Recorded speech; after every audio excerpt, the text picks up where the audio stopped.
pdfToolbox 10. We have quite some things to cover, but let's start with a little introduction. In case you haven't noticed, pdfToolbox 10 is a major update, and as one of the people who also reads support emails, can I please ask you to be careful when you're updating production systems. This is a major update. Of course, quality control is always very good at callas, but please test this release before you start using it on a production system. I have two things that I was asked to add from the release team. The first is that when you install pdfToolbox 10, it will ask you to update your settings. So if you had pdfToolbox 9 in the past, it will upgrade everything from 9 to 10. If you click yes on that question, then expect that to take a little bit of time. It depends on how many libraries and how many profiles and so on that you have. If you have quite a few on them, this could actually take a couple of minutes. So give it some time with that. On a second note, there are, we think, still quite a few of you who are working with a 32-bit version of pdfToolbox, even though they probably have a 64-bit operating system. In the application, you will get a notification that there is a new version. If you click on the button to download pdfToolbox 10, in that notification, you will always get the 64-bit version on Windows. If you still need a 32-bit version, just go to the website and download it there, and there you can choose which version exactly you need to have. For memory management reasons, the 64-bit version is actually better, of course, than the 32-bit version. That's why we are doing this through the notification of the new version. Now, planned release date, as you can see there, that says May 3rd, 2018. If I'm not mistaken, that is the day of that we are today. In fact, pdfToolbox 10 was released 10 minutes ago. So if you go to the website and you download pdfToolbox, from this point on, you should get pdfToolbox 10. It can't get much better in terms of timing than this, I think. Upgrade pricing, I haven't put the numbers on here, but that's the same as what we always do. So there is an upgrade price for desktop. If you're going from 9 to 10, there is a slightly higher amount if you go from 8 to 10. And for server CLI SDK, the price depends on your contract, the maintenance contract that you have. Simply contact either your reseller or contact 4Ps directly if you want more information on that. Of course, that's not the most interesting part of this presentation. The most interesting part is looking at what is new in this new version. And I hope by the end of this presentation you'll agree with me that there is quite a bit that is new. I will try not to make this too confusing, but I am going to switch back and forth between this presentation and the software quite a bit, because of course you also want to see how things look in the software. Okay. First topic, and we have to fill this whole slide, so that gives you a little bit of a preview of how many topics I'm expecting here. First topic is something called Quick Check, and Quick Check is a new operating mode for pdfToolbox, and it's, well, the name is kind of self-evident in this case. It's a much faster operating mode than the regular pdfToolbox pre-flight mode. It was created specifically for those cases where you want to have some information about a PDF document, and that information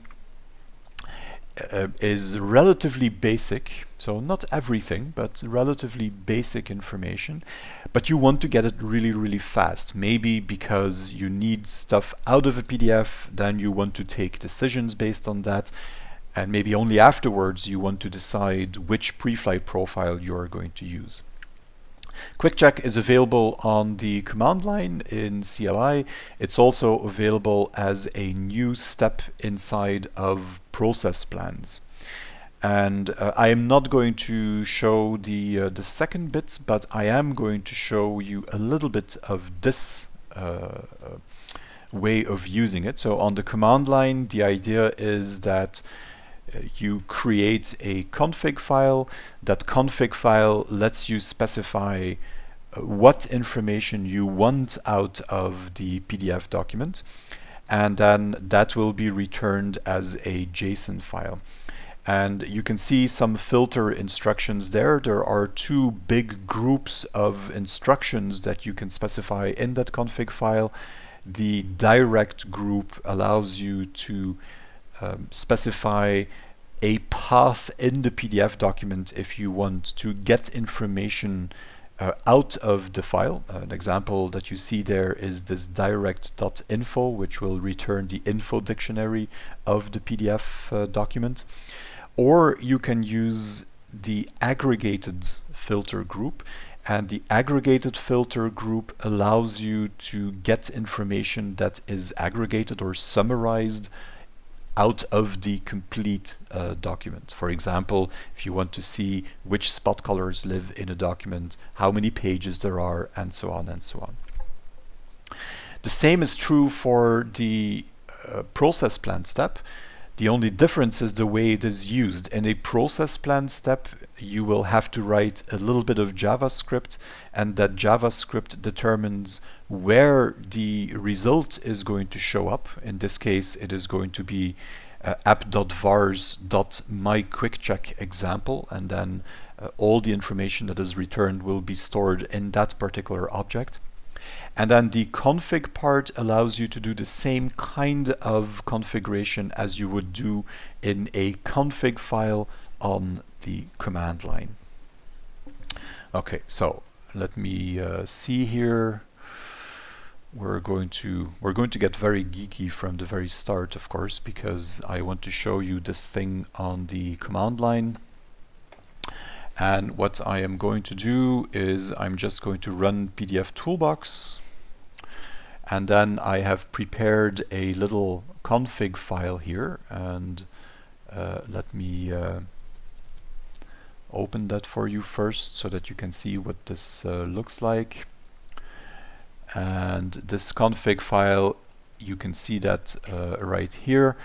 So these are the filter instructions that are in there, and you can see that we're asking for spot color information, some page geometry information, information about whether the file is PDFX or PDFA, information about layers. So that's what those are the instructions that we're giving pdfToolbox. So what I can do now is use the new command. I hope I remember this correctly. Config file and then a PDF document. And then I'm going to run this. Now, you'll see that this takes, in this particular case, 2 seconds. The file that we processed here is the PDF specification itself, which is about 760 pages. So it's was much quicker to process a file like that than a traditional pre-flight would be in the creation of an XML report out of there. So if I now take the JSON file that was created from there, these are the results that you get back. And in the result, you see the processing time that was required. You see the direct information that we got out of this file. So in this case, the info dictionary, some name that we recognize there as the author of that document. And then you have the aggregated information, where you can see that there are no layers in this document. I do have spot colors in there, so I can drill down and get to the name of the spot color, which is what I requested. I didn't request the other information from them. And then I have a record for each page in the file in this particular case, page number, and the information about the trim box and the bleed box. You can get much more information than this, but this is what the configuration file specified, so this is the information that is returned in my JSON file. Yeah, so very quick way of getting information out of the file, either in the CLI so that you can take processing decisions afterwards, whatever tool you're using to automate this, or that you can use this in a process plan in much the same way and take decisions inside of the process plan. Okay. Second, test mode. This is probably my personal favorite of everything that is in pdfToolbox 10, and that's a tall order. And it's, oops, that's not what I wanted to do.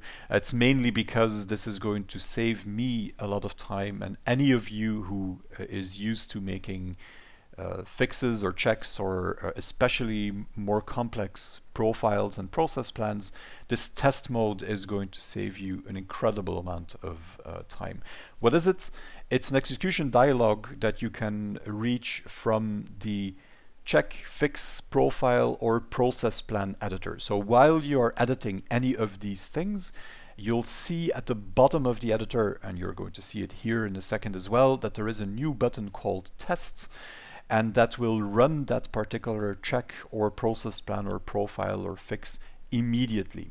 It will not run it on the file that you have open in pdfToolbox itself. Rather, it will make a copy of that file so that you can never overwrite your test files and thus ruin your test results. And that also makes it easy to do very quick testing of what you're going to do. So the whole test cycle becomes a lot more relaxed and interesting. And that's all the explanation I have, but I'll let the software speak for itself. So I'm going to go into, I need a file here, it doesn't really matter which file. And I'm going to use a process plan. Those of you who were at the VIP event last year will recognize this one. It's part of one of the sessions that we did then. It's a relatively simple process plan. It consists out of an imposition action and then an action that uses, or a fix-up that uses an HTML templates, a place content fix-up.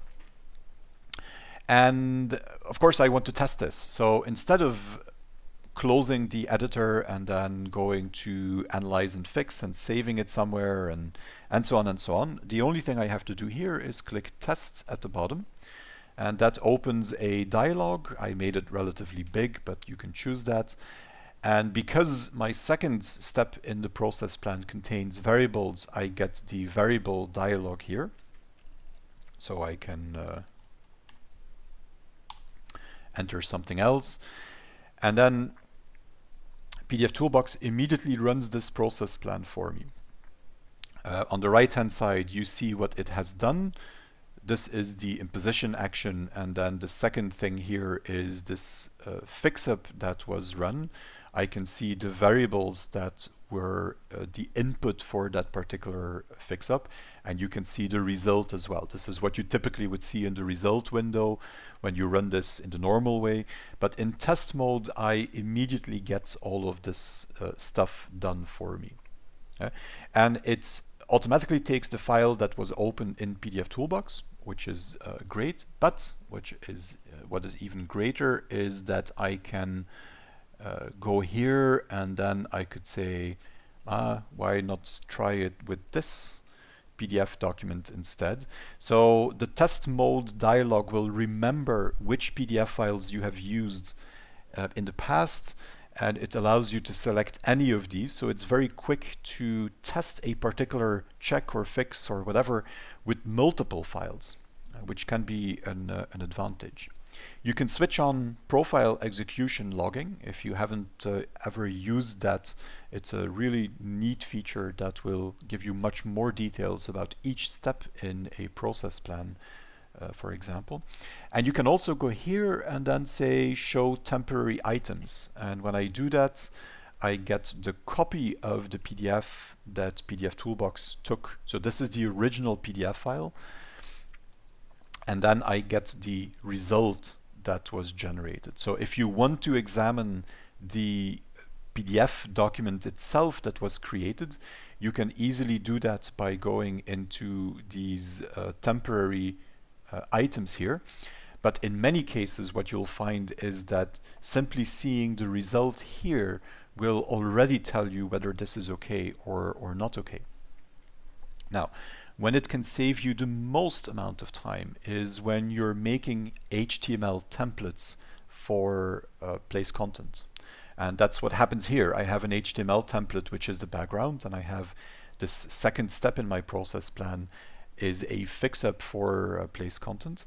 So there is a template behind, and what I can do now is I could switch to my template, make changes to the CSS or the HTML, then return here and simply press test again, and pdfToolbox will rerun the process plan for me. So I never have to close this window as I'm running or as I'm making an updated version of a template. You simply make the changes in the text editor that you're using.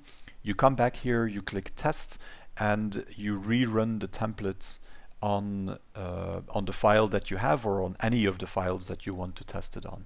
It saves an incredible amount of time and frustration by having this available. And as I said, it's available in process plans, but you'll find the same test button for profiles, checks, and fix-ups. Very cool thing. Okay. So, going back, those of you who thought that we were going to be done after an hour, I don't think that's going to be the case, but we'll see. Next up, and forgive me for a very geeky title here. If you know JavaScript, the title actually reads not not and zero. And there is a very good reason for that. It's because the first item I want to introduce here is something to do with the concept of not or inverting. And we're talking about specifically about checks now. And in a check, there is a new checkbox in pdfToolbox 10, and that checkbox allows you to invert the result of a check. And that sounds very complicated, but it's actually very, very simple. It means that if the check would create a hit for a particular object, if that checkbox is on, then it will not create a hit, and vice versa. Objects that don't create a hit suddenly create a hit for this. Now, you have to be, this is a very neat concept and very useful in some contexts, but I'm going to give you a little demonstration so that you see that you have to be a little bit careful perhaps as well. And I need checks for this, and I need the test files for this, and I'm going to use a slightly artificial test file, but it will be very clear why I am doing this. And now let me see if I can find what I'm looking for. So I'm going to start with this one. We're in pdfToolbox 10. This is the new checkbox that I'm talking about here. So I'm going to leave this off, and I have a check here that says spot color name equal to varnish. This is something that you could create in pdfToolbox 9. Nothing special here. It finds one hit, and it hits on the text that uses a spot color with the name varnish. That's about what we would expect. Now, this is the other thing that you could do in pdfToolbox 9, and that is instead of saying spot color name equals varnish, I can say unequal to varnish. Now, I can't ask you what the result is going to be, but please give me a number between 1 and, well, actually between 0 and 3 perhaps. And if I run this, you'll see that the result is 1. And if I highlight what object we found this time, you see that it is the object that uses a spot color that is called orange. Why is that? Well, go back to my check. I have this condition here that says spot color name unequal to varnish. And having this condition implies that I'm only going to get a hit for objects that use a spot color.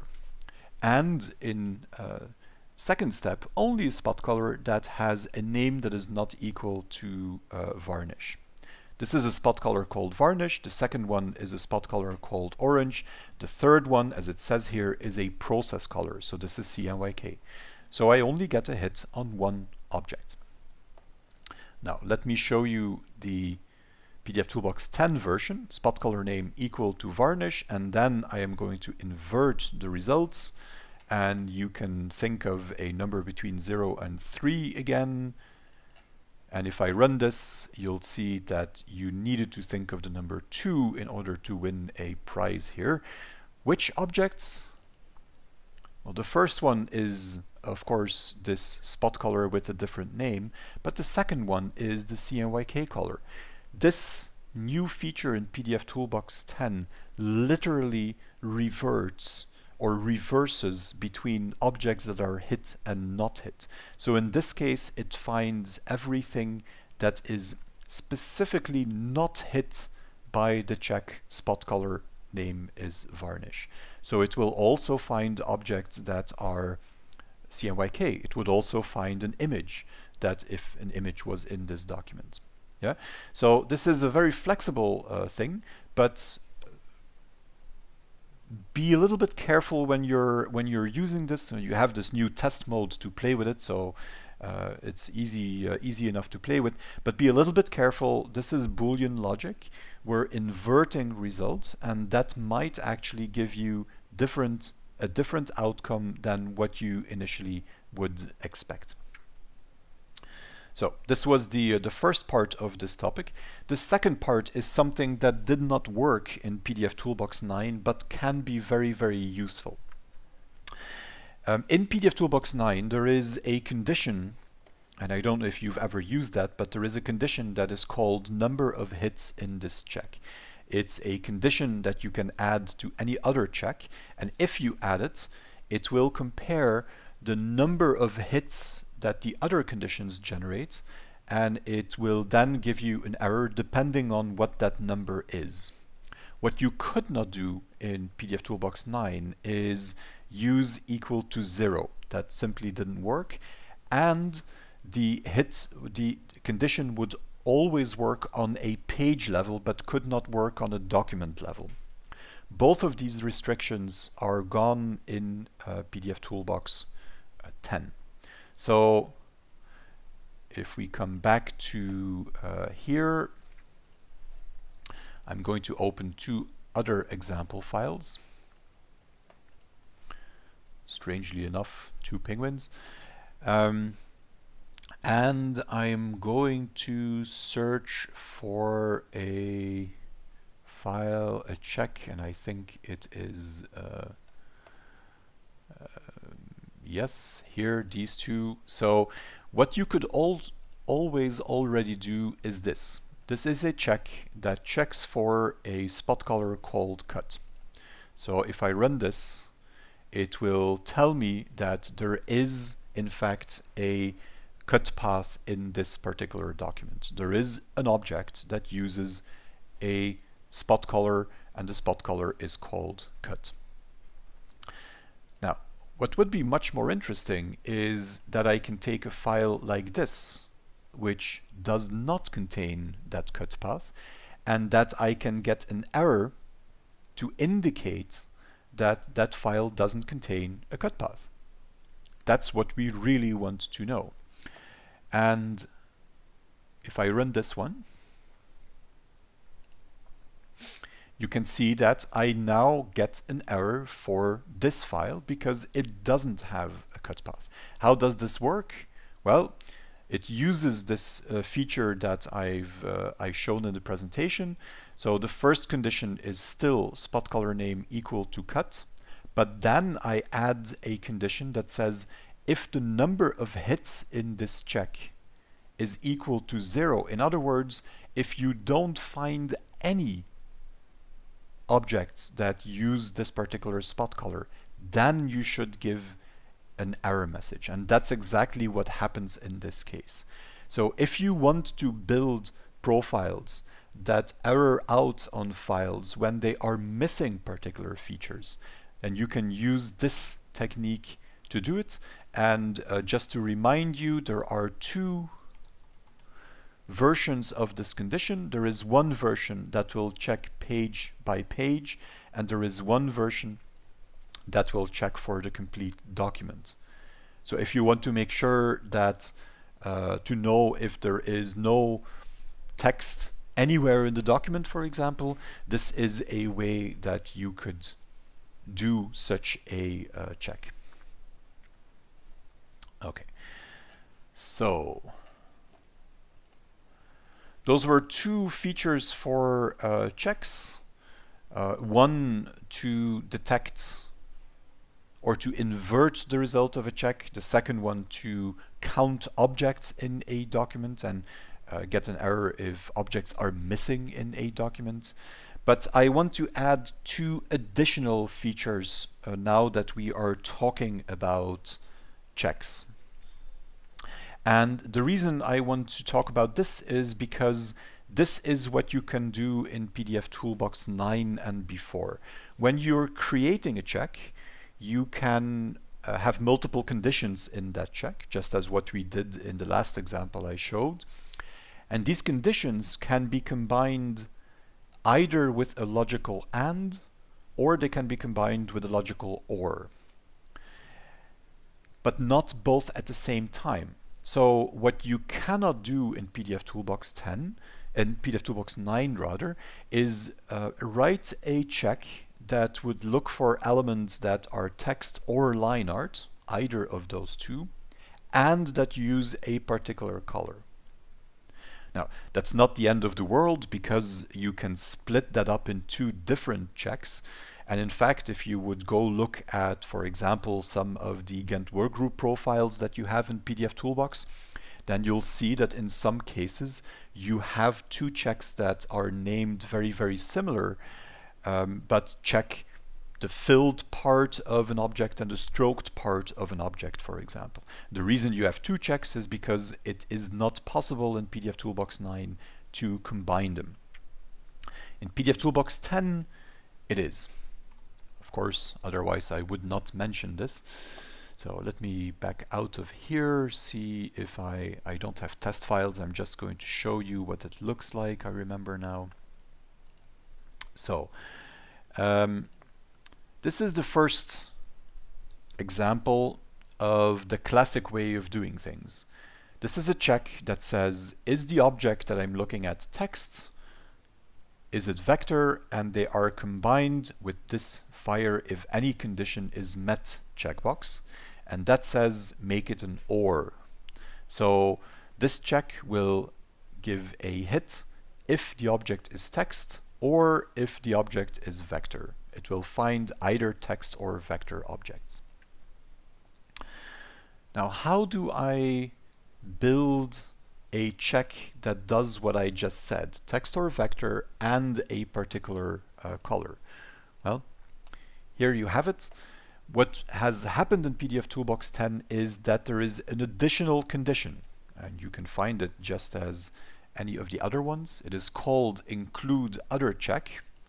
I can add it to a check as many times as I want, and each time I can use any other check that I have in my library. And that's exactly what I did here. I have a check that detects text or vector elements. That's the one we just looked at. And you see the OR checkbox here. Then I have a check that detects Pantone, whatever it is. And this is a regular check using the spot color name condition. And this check that I have here combines these two results. So pdfToolbox is going to run the first check, it's going to run the second check, and it's going to combine these two results. It's going to combine them with a logical AND, because fire, if any condition is met, is not switched on. If I would switch this on, it would combine them with a logical OR. You can make this as complex as you want, meaning you can have multiple conditions. I can mix one of these checks with a straight up check or condition. So I could say spot color name and add that directly instead of doing the other include there, and then I don't know what the name was anymore. So I can do a mix of these two, and I could take this pre-flight check now and add it into another check in exactly the same way. So you can nest these things as many times as you feel is necessary. The result is that this will allow you to build a check that is much more powerful, much more complex than what you could do in the past. Okay. So now that we've made these checks smarter or more powerful, unfortunately process plans felt a little bit left out of the party here. So we had to add something to that as well. Now, while I'm talking about that, I haven't explicitly said so because I'm assuming that everyone already knows that, but you have a GoToWebinar control panel. If you have questions or if there is something that isn't clear about what I'm talking about, don't hesitate. You can ask those questions in your control panel there, and I will come back and answer them or attempt to answer them at the end of this webinar. So, smarter process plans. Let's see what we've done to process plans. Process plans in pdfToolbox are already extremely flexible, and that is in big part because of the addition of JavaScript in pdfToolbox 9. That added a lot of possibilities to what you can do with them. However, there are still some limitations, and a number of you who create complex process plans pointed those out, and we've tried to come up with some fixes to that. The first case is, let's say that you build a process plan and then you realize that you need a second process plan that is identical to the first, but there is one step that is going to be a little bit different. Well, in pdfToolbox 10, there is a way to include a process plan in another process plan as an additional step. Second limitation in pdfToolbox 9 is that process plans are always sequential. You have a file that comes in, it is processed by step number 1, that gives you a result. It is always the result of that step that goes into step number 2. However, in some process plans, that's not really what you want. What you would prefer is that you can go back to the original file, for example, or maybe you have a process plan that has 10 steps, and at some point you decide that you really want to go back to the file that you had in step number 4 and start over from that point. In pdfToolbox 10, that is possible. And then the last limitation that was removed is that in a process plan, as it was before, you always had one input PDF and you always generated one output PDF. That's not always what you want. Sometimes, let's give a simple example, sometimes you want to take a file and it would be really cool if you could generate a production version of that file and a proof version of that file at the same time. Yeah? And that too is something that is possible in pdfToolbox 10. And of course, I have to show you that, and I'm going to do that with some more penguins apparently. Yes, okay, good. So I'm going to process plans now. That's what we're talking about. Remember this create landscape proof process plan that I used already to show test mode? Well, I have another one that is, what it wants to do is rotate the file first, and then it wants to create a proof. So I can take this one, and as you can see, what this process plan does is run a fix-up, and then it runs a new process plan step that says process plan. And that simply shows you a list of all of your process plans. What does it do? Well, I can go to tests, run it, and you can see that it already rotated the file first, and then it feeds it into this other process plan that I had already created, and you can see what happens here in the result window as well. The fix-up, and then the process plan, and that process plan consists of an imposition step and a fix-up. Yeah? This is very useful. The only thing you have to be a little bit careful about, of course, is you can't create recursion. I could now open this create landscape proof process plan and try to add this one to that, and that would create an infinite loop. pdfToolbox actually has code that will stop you from doing that. It doesn't make any sense to do so.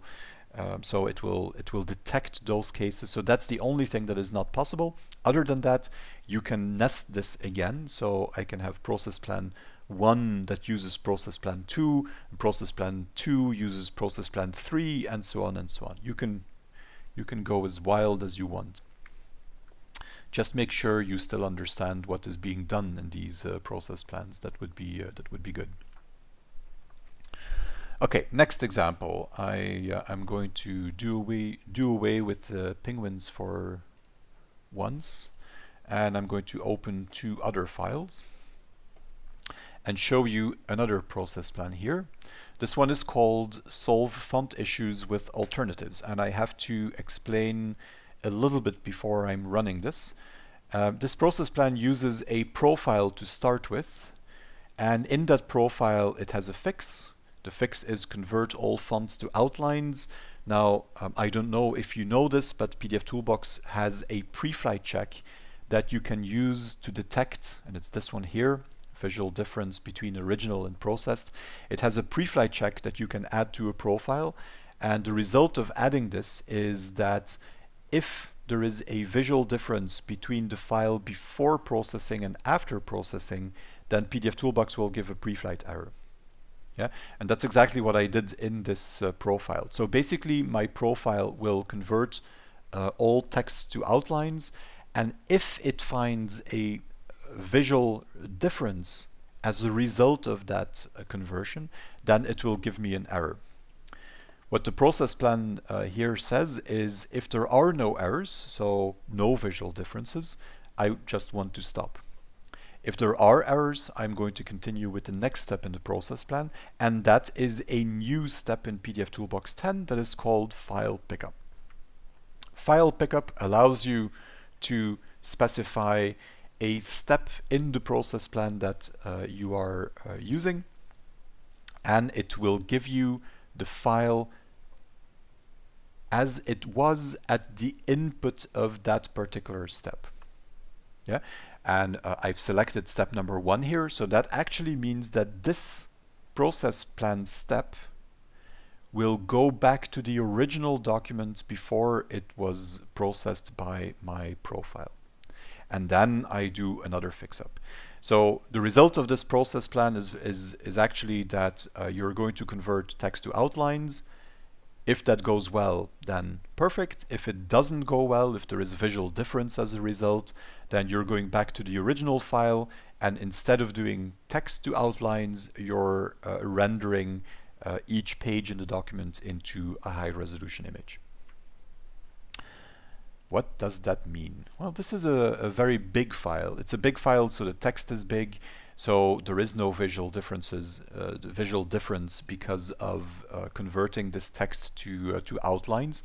So you can see that the only thing that is executed is my convert font to outlines, and that's it.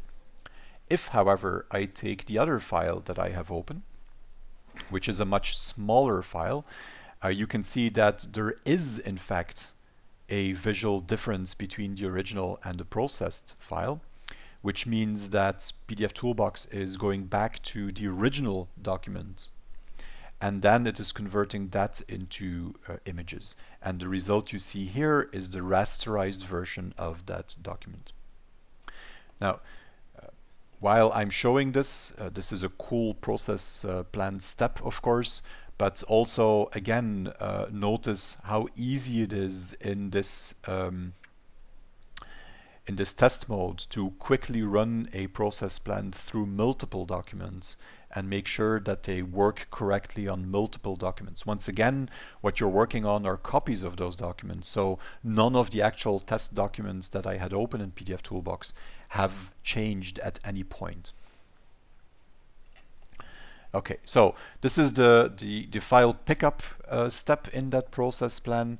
So just insert it if instead of using the file that comes out of the previous step, you want to go back to another step in the process plan, or the file as it was before another step.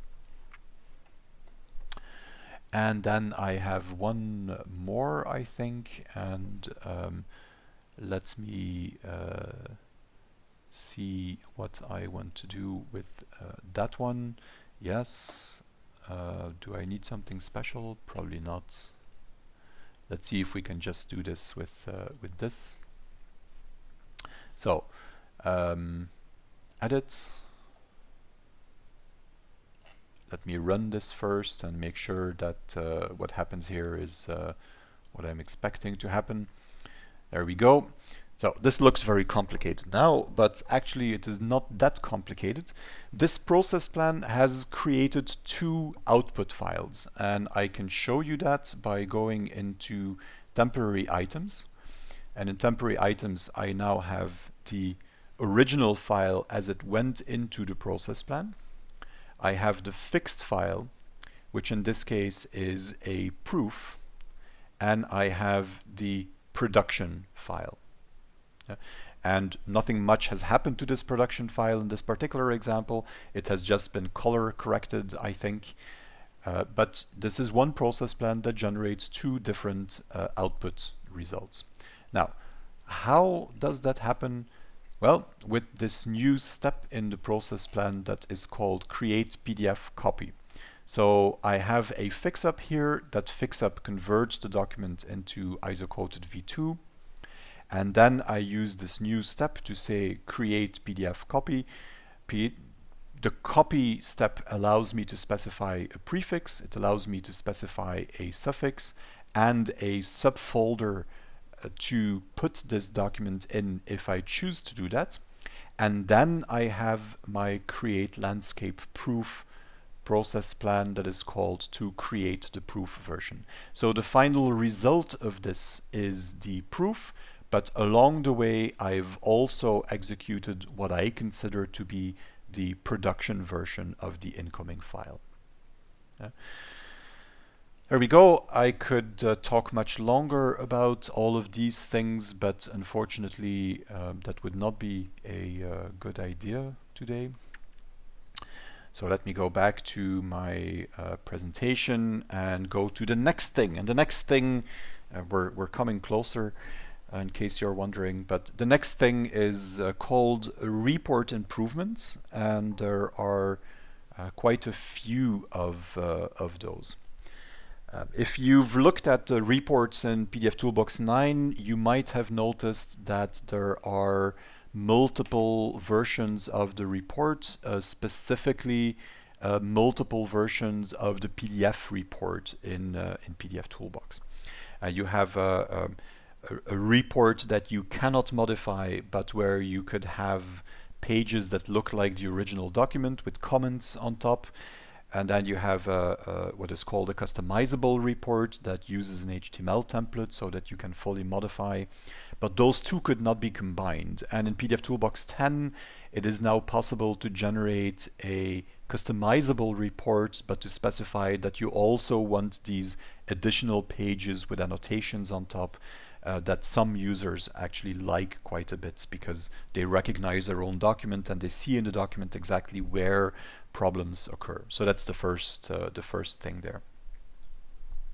Second thing is that you can add bookmarks to the report, so that if there are errors in the report, you can click on a bookmark and then jump exactly to the error page in the document.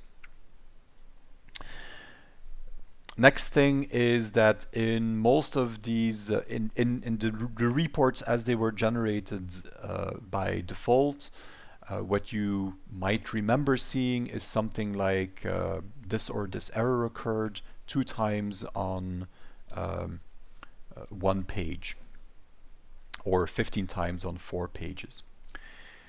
It is now much easier in a report to say something like we had this or this error, and that happened 15 times on pages 2, 3, 15, and 75. So there is more information in the pre-flight results of pdfToolbox, which makes it easier in a customizable report, for example, to show exactly where those errors occurred. And a little bit linked to that is that you can, in such a customizable report, now use preview images for all pages. Right now in pdfToolbox 9, you can specify which page you want a preview for, but it's only one image that you will ever get. In pdfToolbox 10, if you know, for example, that you have a 2-page document, you're pre-flighting business cards and they have a front and a back, you could make a pre-flight report that always shows the front and the back and then the errors underneath to make it easier for the user to recognize their document. So those are modifications to the reports itself. I'm going to skip the demo I was going to do for that because it would take a little bit too long. There are some other changes that I want to mention at least. One of them is generating multiple languages. Any of you who have worked with the CLI or the server should know that there is a way to generate pre-flight reports in different languages, meaning I can instruct pdfToolbox to run pre-flight and then get the reports that are generated as in English, or I could do a run where I say, no, language should be French, and then I get all my reports in French. But you were always limited to one language per call to pdfToolbox. So if you wanted to have reports in English or in German to allow people to choose what they feel most comfortable with, then you would have to run the pre-flight twice. In pdfToolbox 10, you can specify a report command line parameter as you could before. So the example you see here is report equals XML. But then what is new is that you also can add a language specifier there. So in one call to pdfToolbox, I could generate 2 or 3 or as many as I want different versions of a language. In some contexts, that's actually very, very useful. Now, there is another problem with languages in pdfToolbox. And that is that, well, of course, pdfToolbox is only localized for certain languages. And there are some languages that where pdfToolbox desktop has been completely localized for, and then some other languages where there is some localization available, but maybe not complete. Let's say that you want to generate a Russian report, but Russian is not supported by pdfToolbox. Then in pdfToolbox 10, there is a way to create a translation dictionary from a profile. So I can instruct the command line of pdfToolbox to create what is called a custom dict. And that will give me an XML file. In the XML file, I will have localization keys and the localization language, a particular language that I select. And then what I can do is modify this dictionary. This is an XML file after all, so it's relatively easy to modify that with a text editor or an XML editor.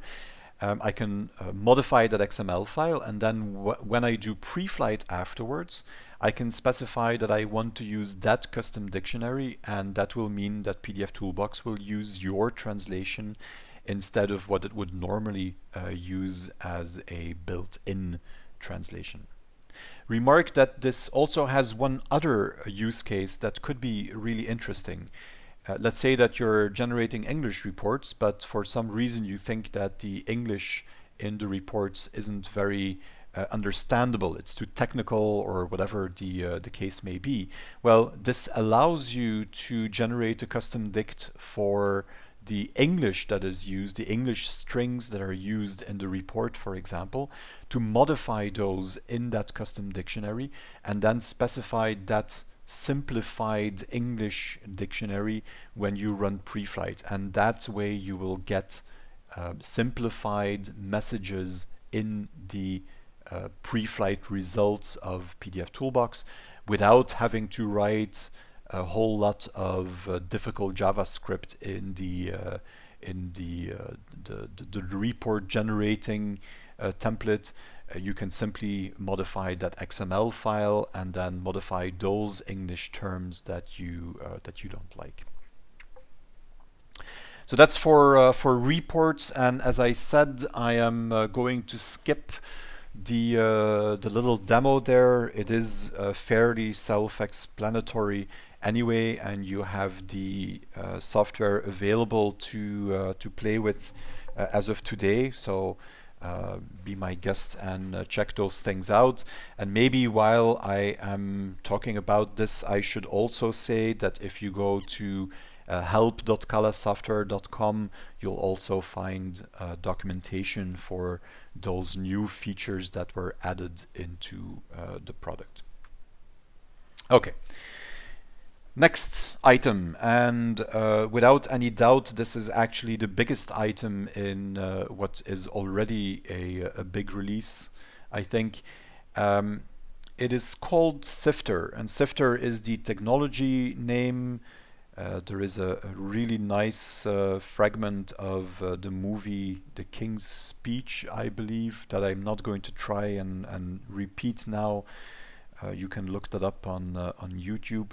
But Sifter is shorthand for context-aware object detection. And what that means is that it gives you a way to pre-flight a file and decide whether objects are good or not by taking account other objects on the page. That sounds really, really complicated, but actually it is not that complicated, and you have a great example right here. Most good pre-flight profiles, and well, I probably shouldn't say that, but all Gantt workgroup pre-flight profiles, that's more accurate, contain a check that checks for black text that is set to knockout. In the same way, they contain checks for white text that is set to overprint.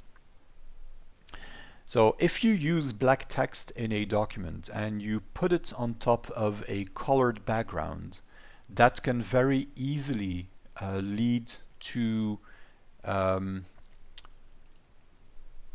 problems in production, because you can get registration issues, and so visual defects when you try to print this. But if you look at the slide, if you have black text set to knockout on a colored background, that would be a problem, or could be a problem. If you have the same black text, but it's not overlapping other objects, then it is never going to be a problem. So it would be really cool if during pre-flight you can filter out which objects really would cause production problems and which not. The problem with automation and with pre-flight profiles that people use today is that when you build a good profile that tries to detect as many things as possible, that profile will typically also give you lots of false positives.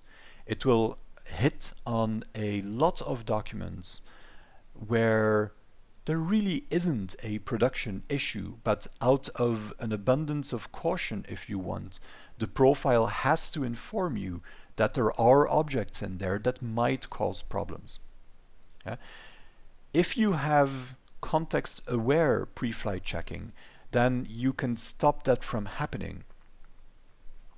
So what does context-aware really mean? Well, context-aware means any of the things you see on this page. It means that I can, in a pre-flight check, I can add conditions that say, oh, you should only give an error if this particular object is visible, or if it is covering another object, if it is on top or behind another object, if it is inside of an object or outside, or it comes too close to the edge of something.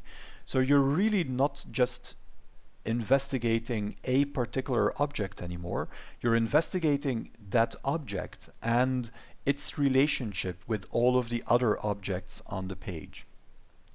This is something that Callas has been working on for quite a long time, and the reason it has taken a long time is that first of all, this is not simple. What you're doing is you're looking at all objects of a document, and instead of being able to pre-flight and just look at this one piece of text, I now have to look at this piece of text, and then I have to decide what the relationship is between this piece of text and everything else that I have on the page.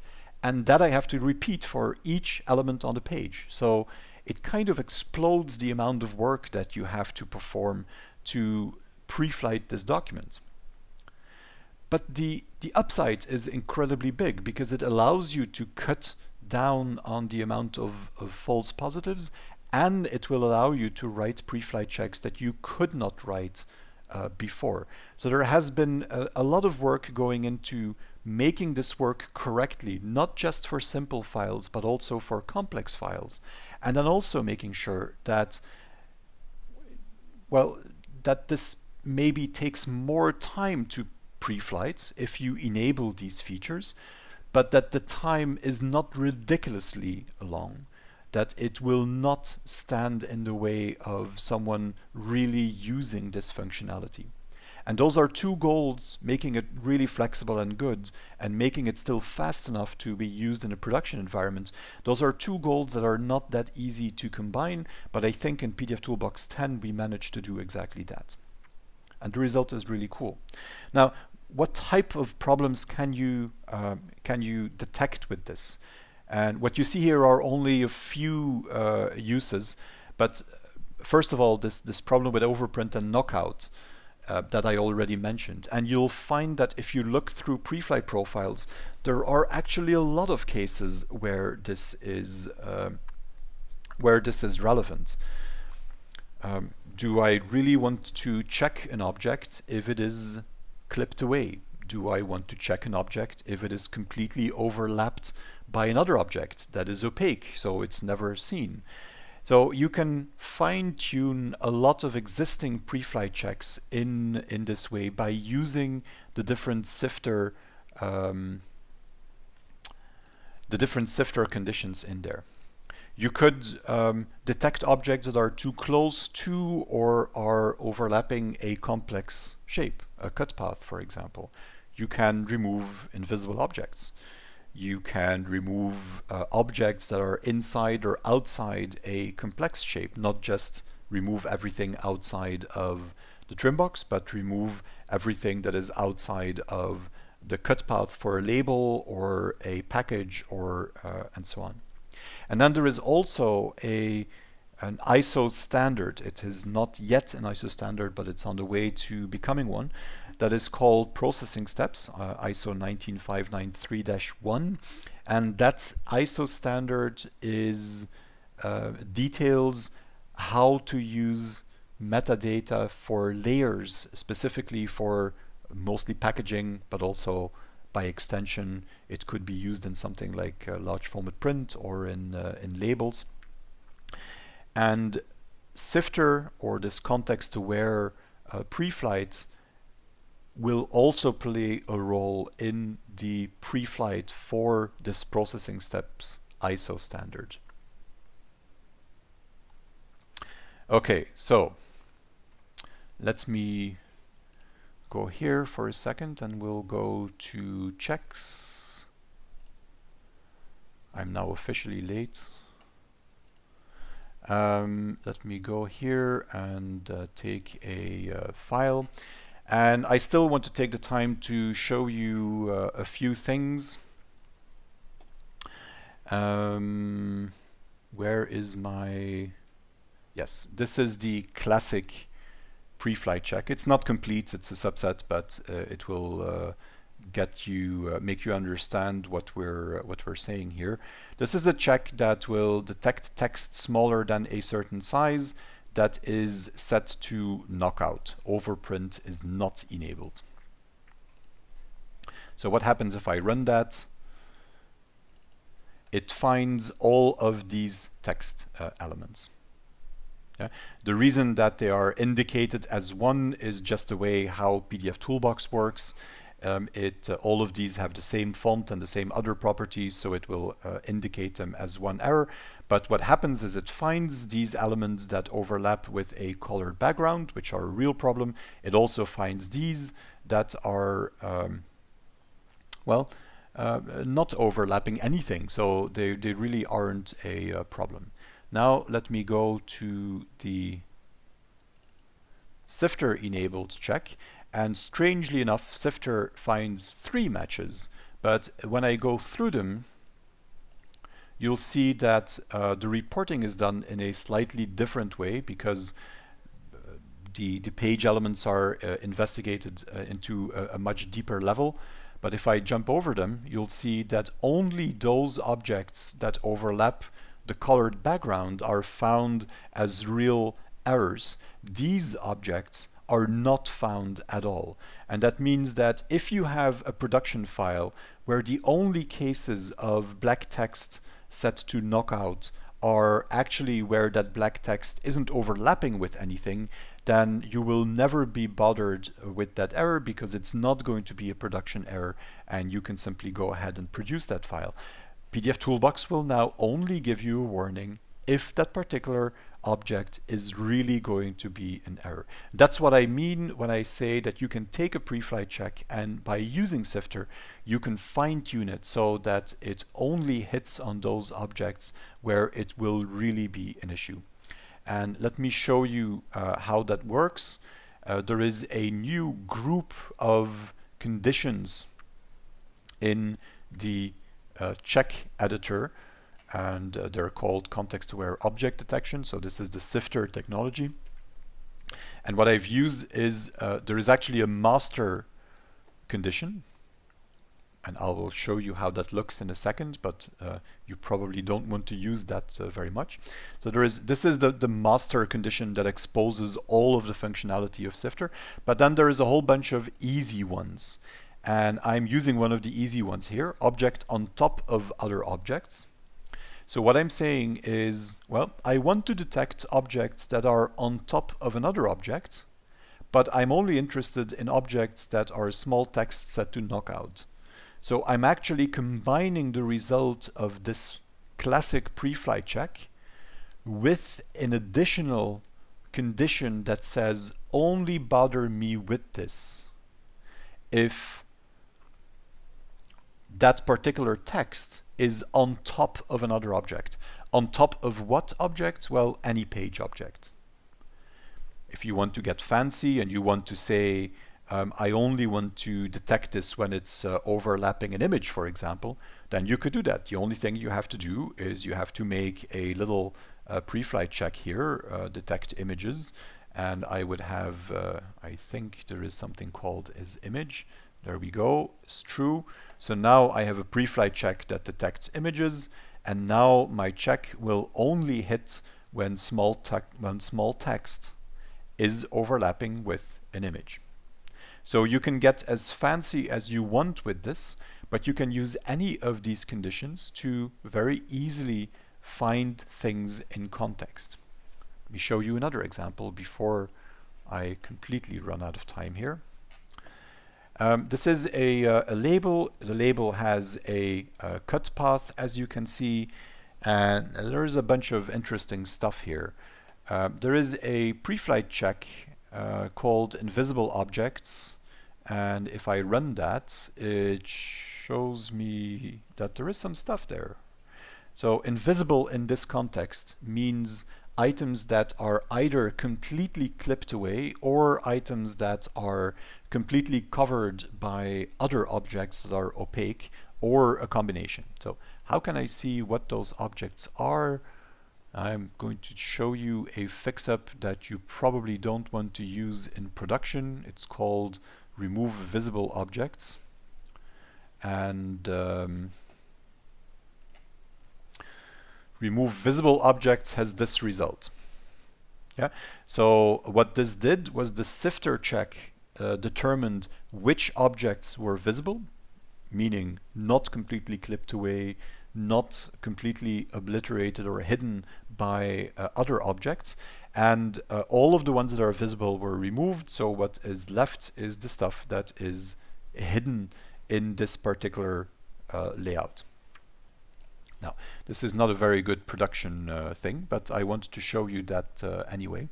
The other thing I can do is I can do edge detection now. So if I have a, and I just need to find not outside, close to edge, close to edge. So I have a check here that says text is too close to a line using the spot color cut line. The cut line is this one here, which is the cut line for my label, and what I want to detect is text that comes too close.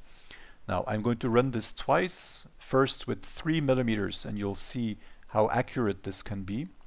So I have 3 matches for that, and match number 1 is this Y, which apparently comes a little bit closer than the rest of the text. The same for the P that I have here. And then the third one is this one here, which obviously comes closer. Now let me run this again, and this time we're going to use 2 millimeters. So just to show you that I'm not inventing stuff here. Now I only get 1 match, and that match is this particular item, because that one comes closer than 2 millimeters.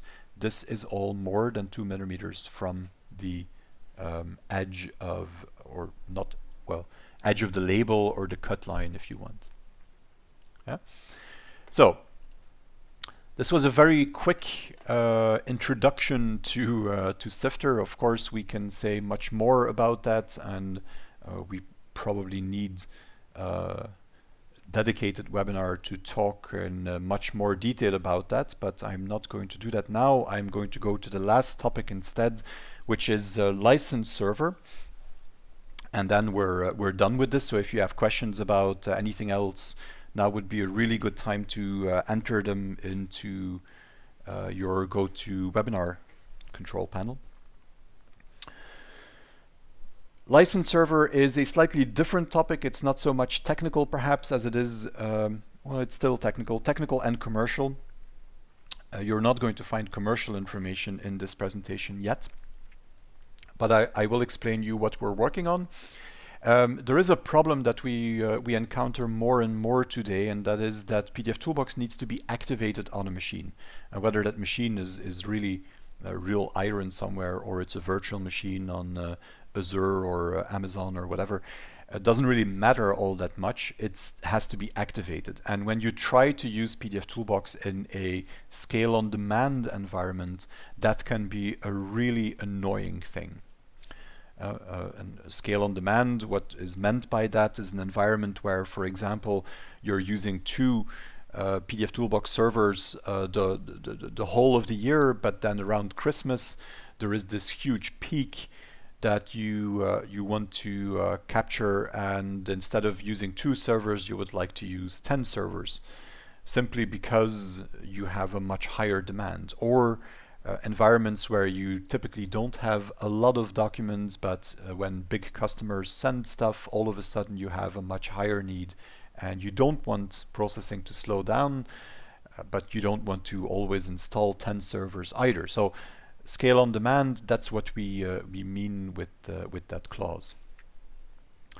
What we're working on and what is expected to be operational already in summer of 2018, and I will remind you that summer lasts until September 21st, is something called license server. And the license server is a new independent standalone application that can be installed in a network. It could be installed in a virtual network on Amazon EC2 servers, but it could also be installed on a local network at a particular plant or something like that.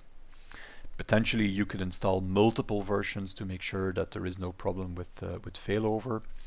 But it's a new application, and in an environment where license server is used, pdfToolbox would not be activated, but it would ask the license server whether or not it is allowed to be used. Yeah. Like I said, this is expected to be operational in summer 2018. I will add just one more slide, I believe, to this. If you think about these types of environments, and when I say pdfToolbox will ask the license server whether it is allowed to run or not, what that really means is that on the license server you will be able to load cartridges, by lack of a better term, two different types of cartridges. One that is filled with parallel processes and one that is filled with credits.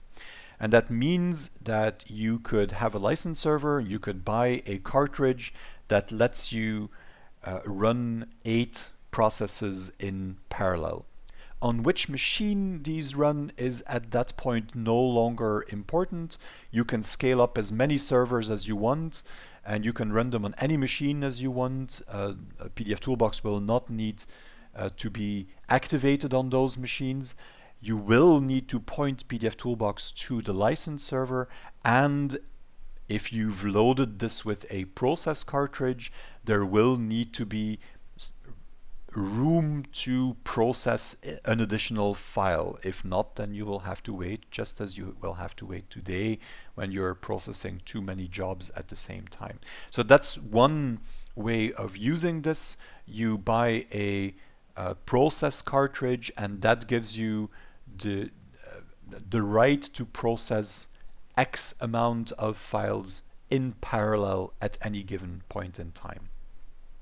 The second thing that you can do is add such a credit cartridge, and credits correspond to processing time. So basically there you say that you're buying processing time, and in that scenario it doesn't matter how many things run in parallel. As long as you have credits to pre-flight files or process files, they will be processed. And you can combine those two, and typically I think that's the way this will be done in auto scale environments, because mostly you know that on average you need, for example, 4 files that need to be able to be processed at the same time in parallel. So you could buy a cartridge that allows you 4 parallel processes, and that would serve you for 90%, maybe even 95% of the year. But if you also add a credit cartridge on top of that, that would mean that if you have a peak and your Amazon environment scales up to have 20 pdfToolbox servers instead of only 4, then you will use credits to process those files with those 20 servers, and as long as you have credits in your license server, you can scale up as much as you want to handle that peak. Of course, there is a lot more that can be said about this, and I'm not going to go into more detail. Some of the details are still under discussion with us as well. What I would say at this point is, if you are in an environment that does auto scaling, or it is something that you are considering, don't wait until we release this license server to come and talk to us. Just come and talk to us. make it known that you're interested. In that way, we can incorporate you in the work that we are doing. And if you have feedback or requests or things that would or would not work, we might be able to still foresee that in the development of the license server that we are already doing. Okay. Let me summarize very quickly. We have this pdfToolbox 10, which has been released. It's a major update. Be careful with updating production systems. I just want to mention that again. If you have any questions about this release, if you have questions about upgrades, upgrade pricing, NFR licenses, any of these things, just get in contact with us. And I'm not going to go over all the features that are in pdfToolbox 10. What you see on this slide is all the things that we have talked about, which are in color. And as you can see, there is actually still quite a bit of stuff that we have not talked about during this presentation, but that also is new in pdfToolbox 10. So this really is a very major release. Thank you very much for your attention. To everyone who is still here, thank you very much for staying with me for what is close to an hour and a half now. It's really appreciated. I hope you like this release. I know I do, and that there is a lot of stuff in here that will make my life easier. I hope that is the same for you. I'm sure I will see many of you again in a next webinar. So all that rests me is to wish you a very nice rest of the day. Goodbye.